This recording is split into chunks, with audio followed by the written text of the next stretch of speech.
पूरा देश कोरोना से लेकर चीन तक सबसे लड़ रहा है और गांधी वाड्रा परिवार अपनी पार्टी से। मौजूदा वक्त कांग्रेस के लिए बिल्कुल भी अच्छा नहीं है। एक तरफ बिहार का चुनाव है जहां रणनीतियां तय नहीं हो पा रही हैं, तो दूसरी ओर राजस्थान का संकट। ऐसा नहीं है कि कांग्रेस को राजस्थान के सियासी उथल पुथल के बारे में कोई खबर ही न हो। कांग्रेस को बखूबी मालूम था कि राजस्थान की सरकार में उठापटक हो सकती है और इसीलिए उसने अपनी सारी ताकत झोंक दी कि मध्य प्रदेश की तरह राजस्थान में कुछ ऐसा न हो पाए। ज्योतिरादित्य सिंधिया ने जो मध्य प्रदेश में किया, उसका पूरा डर कांग्रेस को राजस्थान में भी था, लेकिन ये कांग्रेस की उस वक्त की सावधानियां ही थीं कि वे राजस्थान का किला बचा ले गई। कांग्रेस राज्यसभा चुनाव के बाद बिल्कुल इत्मीनान से बैठ गई कि अब राजस्थान में कुछ नहीं होगा। राजस्थान की सरकार जब अपना कार्यकाल पूरा कर लेगी, कांग्रेस का यही सुकून उसकी गले की हड्डी बन गया। राजस्थान में वो सब कुछ हो रहा है जिसका डर कांग्रेस को राज्यसभा चुनाव के वक्त सता रहा था। सचिन पायलट, ज्योतिरादित्य सिंधिया, दोनों ही नेताओं का वर्चस्व है जिनके रहने या न रहने से बहुत फर्क पड़ता है। राजस्थान और मध्य प्रदेश में कांग्रेस पार्टी की जीत में दोनों ही नेताओं की मेहनत को नजरअंदाज नहीं किया जा सकता। दोनों ही नेताओं का चुनाव में बहुत बड़ा योगदान था। चुनाव में जीत के बाद से ही कांग्रेस दो धड़ों में बंट गया था। दोनों ही राज्यों में वहां के बड़े नेताओं के बीच गुटबाजी हो गई और ये गुटबाजी इस कदर हो गई कि सिर्फ बड़े नेताओं के बीच ही नहीं बल्कि निचले स्तर पर कार्यकर्ताओं के बीच भी गुटबाजियां हो गई। कांग्रेस आलाकमान ने जो फैसला लिया उससे बाहरी तौर पर तो एकता हो गई थी, लेकिन आंतरिक तौर पर गुटबाजी अभी भी जारी है।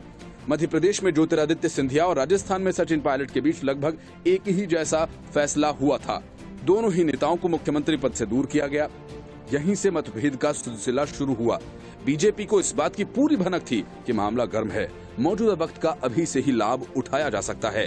भाजपा अपनी कोशिश में जुटी रही। ज्योतिरादित्य सिंधिया की नाराजगी का पूरा फायदा बटोर रही थी। दूसरी ओर कांग्रेस पार्टी थी जो इत्मीनान से सुकून की नींद में सो रही थी। उसे एहसास ही नहीं था कि ज्योतिरादित्य सिंधिया कभी ऐसा भी कर देंगे। कांग्रेस का यही सुकून उसके लिए काल साबित हो गया। ज्योतिरादित्य लगातार हाशिए पर जाते रहे और फिर एक दिन बीजेपी का दामन थाम लिया। ज्योतिरादित्य का ये गुस्सा ही था जब वे अपनी ही सरकार कमलनाथ सरकार को कटघरे में खड़ा कर रहे थे। सोनिया गांधी को ये सब छोटी बातें लग रही थी। ज्योतिरादित्य सिंधिया अपने समर्थित विधायकों के साथ उसी बीजेपी की ओर चले गए जो चुनाव के बाद से ही ज्योतिरादित्य सिंधिया के संपर्क में रही। बीजेपी ने मध्य प्रदेश की सत्ता हासिल कर ली और फिर भाजपा को यहीं से हौसला मिला। वो राजस्थान के मैदान में भी कूद पड़ी। दूसरी ओर थी कांग्रेस पार्टी जिसने इस गलती से भी सबक नहीं सीखा। राजस्थान में भी पूरा घटनाक्रम मध्य प्रदेश की तरह ही था। यहाँ भी गुटबाजियां हावी थीं। 2019 के लोकसभा चुनाव के वक्त इसे और हवा मिल गई जब सचिन पायलट ने मुख्यमंत्री के बेटे को बीजेपी के कद्दावर नेता के सामने चुनावी मैदान में उतार दिया। लोकसभा चुनाव में अशोक गहलोत के बेटे को हार मिली और अशोक गहलोत और सचिन पायलट के बीच ऊहापोह की स्थिति बन गई। मुख्यमंत्री अपने बेटे की हार का कसूरवार सचिन पायलट को ठहराते रहे, जबकि सचिन पायलट अपनी नाराजगी को लेकर लगातार अशोक गहलोत से दूर होते जा रहे थे। सचिन पायलट को नोटिस थमा दिया गया जिसमें उन पर आरोप लगाया गया कि वे राज्य सरकार के खिलाफ काम कर रहे हैं। ये बेवकूफी थी राज्य सरकार की जिसने खुद के पैर पर कुल्हाड़ी मारने का काम कर लिया।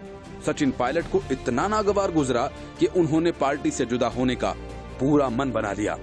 कांग्रेस ने इस गलती के चलते पहले मध्य प्रदेश की सत्ता गंवाई और अब राजस्थान की सत्ता पर संकट के बादल घुमड़ घुमड़ कर आ रहे हैं।